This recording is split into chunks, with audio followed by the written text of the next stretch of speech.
मैं समेरू माता शारदा बैठे जिह्वाए, कार्तिक मास की कथा लिखे कमल हर्षाए। तीर्थ में श्री सूत जी ने 88,000 सनकादि ऋषियों से कहा, अब मैं आपको कार्तिक मास की कथा विस्तार पूर्वक सुनाता हूँ, जिसका श्रवण करने से मनुष्य के सभी पाप नष्ट हो जाते हैं और अंत समय में वैकुंठ धाम की प्राप्ति होती है। सूत जी ने कहा, कृष्ण जी की अनुमति लेकर देवर्षि नारद के चले जाने के पश्चात सत्यभामा प्रसन्न होकर भगवान कृष्ण से बोली, हे प्रभु, मैं धन्य हूँ, मेरा जन्म सफल हुआ। मुझ जैसी त्रिलोक्य सुंदरी के जन्मदाता भी धन्य है, जो आपकी 16,000 स्त्रियों के बीच में आपकी परम प्यारी पत्नी बनी। मैंने आपके साथ नारद जी को वह कल्प वृक्ष आदि पुरुष विधि पूर्वक दान में दिया, परंतु वही कल्प वृक्ष मेरे घर में लहराया करता है। यह बात मृत्यु लोक में किसी स्त्री को ज्ञात नहीं है। हे त्रिलोकीनाथ, मैं आपसे कुछ पूछने के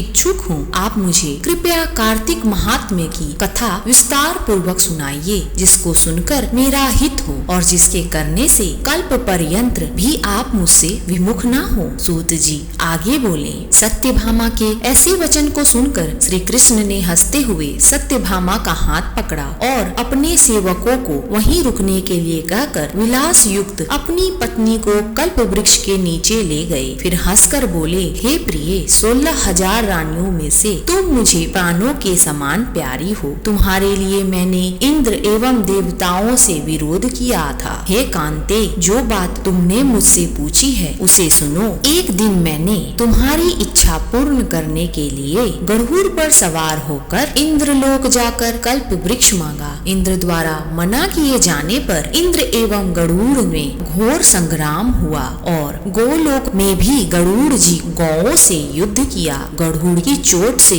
उसके कान व पूंछ कट कर गिरने लगे, जिससे 3 वस्तुएं उत्पन्न हुई। कान से तंबाकू, पूंछ से गोभी और रक्त से मेहंदी बनी। इन तीनों का प्रयोग करने वाले को मोक्ष नहीं मिलता। तब गौओं ने भी क्रोधित होकर गरुड़ पर वार किया, जिससे उसके 3 पंख टूटकर गिर गए। इनके पहले पंख से नीलकंठ, दूसरे से मोर और तीसरे से चकवा चकवी उत्पन्न हुए। हे प्रिया, इन तीनों का दर्शन करने मात्र से ही शुभ फल प्राप्त हो जाता है। यह सुनकर सत्यभामा ने कहा, हे प्रभु, कृपया मुझे मेरे पूर्व जन्मों के विषय में बताइए कि मैंने पूर्व जन्म में कौन कौन से दान, व्रत व जप नहीं किए हैं। मेरा स्वभाव कैसा था, मेरे जन्मदाता कौन थे और मुझे मृत्यु लोक में जन्म क्यों लेना पड़ा। मैंने ऐसा कौन सा पुण्य कर्म किया था जिससे मैं आपकी अर्धांगिनी हुई। श्री कृष्ण ने कहा, हे प्रिय, अब मैं तुम्हारे द्वारा पूर्व जन्म में किए गए पुण्य कर्मों को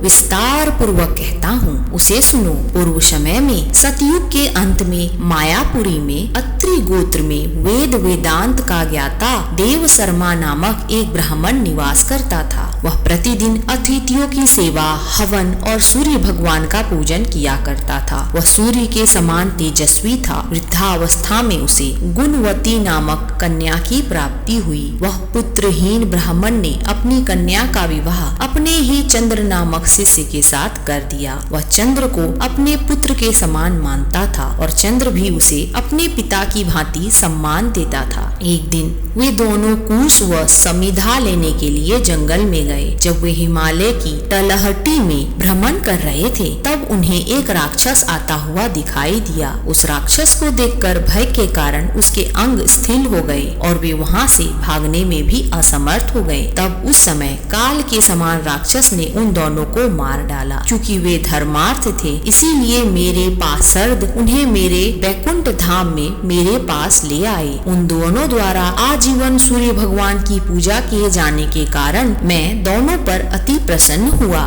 गणेश जी, शिव जी, सूर्य व देवी, इन सब की पूजा करने वाले मनुष्य को स्वर्ग की प्राप्ति होती है। मैं एक होता हुआ भी काल और कर्मों के भेद के 5 प्रकार का होता हूँ। जैसे एक देवदत्त, पिता, भ्राता आदि नामों से पुकारा जाता है। जब वे दोनों विमान पर अरूढ़ होकर सूर्य के समान तेजस्वी रूपवान चंदन की माला धारण किए हुए मेरे भवन में आए, तो वे दिव्य भोगों को भोगने लगे। यहीं पे समाप्त होती है कार्तिक कार्तिक मास के प्रथम दिन की महात्मय कथा, कार्तिक मास के दूसरे दिन की कथा के साथ हम कल फिर प्रस्तुत होंगे। तब तक के लिए धन्यवाद।